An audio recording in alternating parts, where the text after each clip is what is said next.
오늘의 묵상 노트 말씀은 열왕기하 9장 27절에서 37절 말씀입니다.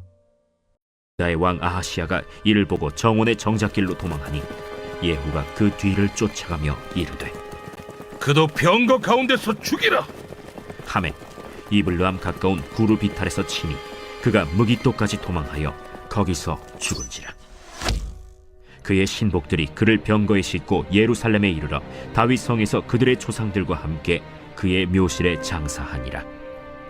아합의 아들 요람의 제11년에 아하시야가 유다 왕이 되었었더라.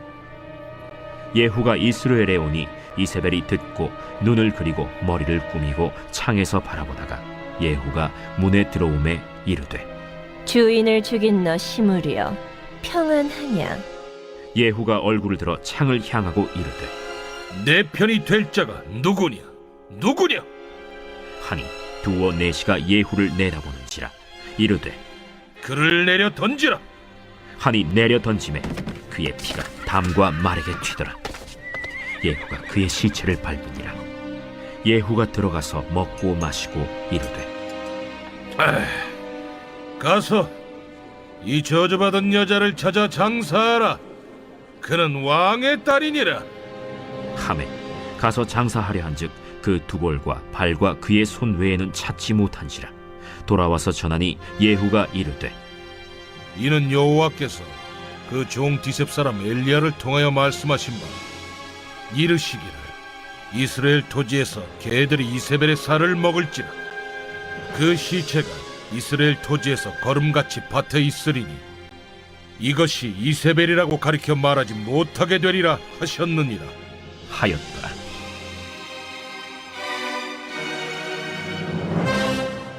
사랑하는 성도 여러분, 안녕하십니까?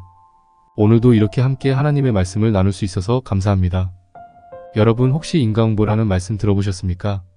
나쁜 일을 하면 그 대가로 나쁜 일이 돌아온다는 것이지요. 이런 개념이 꼭 동양의 사상만은 아닙니다. 성경에서도 비슷한 원리를 볼 수 있습니다. 너희가 심은 대로 거둔다는 말씀 기억나십니까? 오늘 우리가 함께 볼 말씀은 이런 하나님의 정의가 어떻게 실현되는지를 아주 극적으로 보여주는 사건입니다. 바로 악명 높은 이세벨의 최후에 관한 이야기입니다. 이 이야기를 통해 우리는 몇 가지 중요한 질문에 대한 답을 찾아보겠습니다. 하나님의 정의는 정말로 실현되는 것일까요? 악한 사람들은 결국 어떻게 되는 것일까요? 그리고 이런 사건들을 통해 하나님은 우리에게 무엇을 말씀하시려는 것일까요? 자, 이제 함께 열왕기하 9장 27절부터 37절까지의 말씀을 깊이 들여다보면서 이 질문들에 대한 답을 찾아보도록 하겠습니다. 우리가 오늘 살펴볼 본문은 크게 두 부분으로 나눌 수 있습니다. 첫 번째 부분은 27절부터 29절까지인데 여기서는 유다 왕 아하시야의 죽음에 대해 이야기하고 있습니다. 아하시야는 이스라엘 왕 요람과 함께 있다가 예후를 만나게 됩니다. 예후가 요람을 죽이는 것을 본 아하시야는 도망가지만 결국 예후의 부하들에 의해 부상을 입고 무기토에서 죽게 됩니다. 두 번째 부분은 30절부터 37절까지로 이세벨의 최후를 자세히 묘사하고 있습니다. 이세벨은 예후가 온다는 소식을 듣고 화장을 하고 창문에서 그를 맞이합니다. 그녀는 예후를 주인을 죽인 시므리라고 부르며 조롱하지만 예후는 즉시 그녀를 창 밖으로 던지라고 명령합니다. 이세벨의 피가 벽과 말에게 튀고 그녀의 시체는 개들에 의해 먹혀버립니다. 특히 주목할 만한 점은 36-37절인데 여기서 예후는 이 사건이 엘리야를 통해 예언된 하나님의 말씀이 그대로 성취된 것이라고 말합니다. 이세벨의 시체가 이스라엘 땅에서 거름같이 될 것이라는 예언이 그대로 이루어진 것이지요. 이 본문을 깊이 들여다보면 우리는 하나님의 정의가 어떻게 실현되는지를 볼 수 있습니다. 먼저 아하시야의 죽음을 봅시다. 아하시야는 왜 죽었을까요? 열왕기하 8장 27절을 보면 아하시야가 아합의 집길로 행하여 아합의 집과 같이 여호와 보시기에 악을 행하였으니라고 나와 있습니다. 그는 악한 아합 가문의 길을 따랐기 때문에 하나님의 심판을 피할 수 없었던 것입니다. 그리고 이세벨의 경우를 보면 더욱 극적입니다.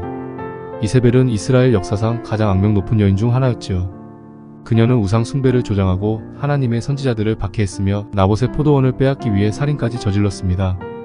그런데 오늘 본문을 보면 그녀의 최후가 얼마나 비참한지 알 수 있습니다. 화려하게 단장하고 나왔지만 결국 창 밖으로 던져져 개들의 먹이가 되고 맙니다. 이것은 단순한 우연이 아닙니다. 하나님께서 엘리야를 통해 예언하신 말씀이 그대로 성취된 것입니다. 여기서 우리는 중요한 진리를 발견할 수 있습니다. 바로 하나님의 말씀은 반드시 이루어진다는 것입니다. 아무리 시간이 오래 걸리더라도, 아무리 불가능해 보이더라도 하나님께서 말씀하신 것은 반드시 현실이 됩니다. 또 한 가지 주목할 점은 하나님의 정의가 얼마나 철저한지를 보여준다는 것입니다. 이세벨은 나봇의 포도원을 빼앗기 위해 그를 죽였지요. 그 일이 있었던 곳이 바로 이스라엘입니다. 그리고 이제 이세벨은 그 같은 장소에서 비참한 최후를 맞이하게 된 것입니다. 이것이 바로 하나님의 공의로운 심판입니다. 여러분, 이 말씀을 묵상하면서 저는 두려움과 동시에 위로를 느꼈습니다. 먼저 두려움이라고 한 이유는 하나님의 심판이 얼마나 무서운지를 깨달았기 때문입니다. 우리가 때로는 이 정도쯤이야 라고 생각하며 작은 죄들을 대수롭지 않게 여기곤 하지 않습니까? 하지만 이 말씀은 우리에게 경고합니다. 하나님께서는 모든 것을 보고 계시며 결국에는 모든 것에 대해 공의로운 심판을 내리신다는 것을요. 그런데 동시에 위로도 느꼈습니다.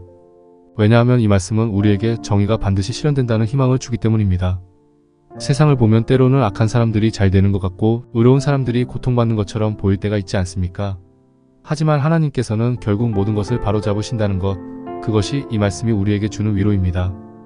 만약 제가 그 시대에 살았다면 어땠을까요? 저도 이세벨처럼 권력과 부에 눈이 멀어 하나님을 거역하고 있지는 않았을까요? 아니면 엘리야처럼 끝까지 하나님의 말씀을 신실하게 전하는 사람이 되었을까요? 이런 생각을 하다 보면 결국 우리 모두가 하나님의 은혜가 필요한 존재라는 것을 깨닫게 됩니다.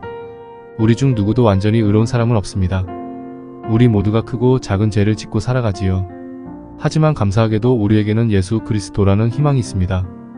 그분을 통해 우리는 용서받고 새로운 삶을 살 수 있게 된 것입니다. 그렇다면 이 말씀을 통해 우리는 어떤 결단을 내려야 할까요? 첫째, 우리는 하나님을 경외하며 살아가기로 결단해야 합니다. 하나님은 사랑의 하나님이시지만 동시에 공의의 하나님이십니다. 우리의 모든 행동과 생각이 하나님 앞에 드러난다는 것을 기억하며 살아가야 합니다. 둘째, 우리는 하나님의 말씀을 더욱 신뢰하기로 결단해야 합니다. 이세벨에 대한 예언이 그대로 성취된 것처럼 하나님의 모든 약속은 반드시 이루어집니다. 어떤 상황에서도 하나님의 말씀을 의지하며 살아가는 사람이 됩시다. 셋째, 우리는 하나님의 정의를 실천하는 삶을 살기로 결단해야 합니다. 이 세상에는 여전히 많은 불의가 있습니다. 우리가 있는 자리에서 하나님의 정의를 실천하는 도구가 되어야 합니다. 약자를 돌보고 불의에 맞서 목소리를 내는 것, 이것이 바로 하나님의 백성다운 삶입니다. 마지막으로 우리는 매일 하나님의 은혜를 구하며 살아가기로 결단해야 합니다.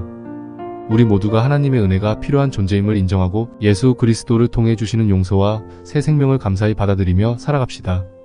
사랑하는 성도 여러분, 오늘 하루 이 말씀을 깊이 묵상하면서 여러분의 삶 속에서 어떻게 하나님의 뜻을 실천할 수 있을지 고민해 보시기 바랍니다. 그리고 그것을 실제 행동으로 옮기는 하루가 되길 주님의 이름으로 축원합니다. 함께 기도하시겠습니다.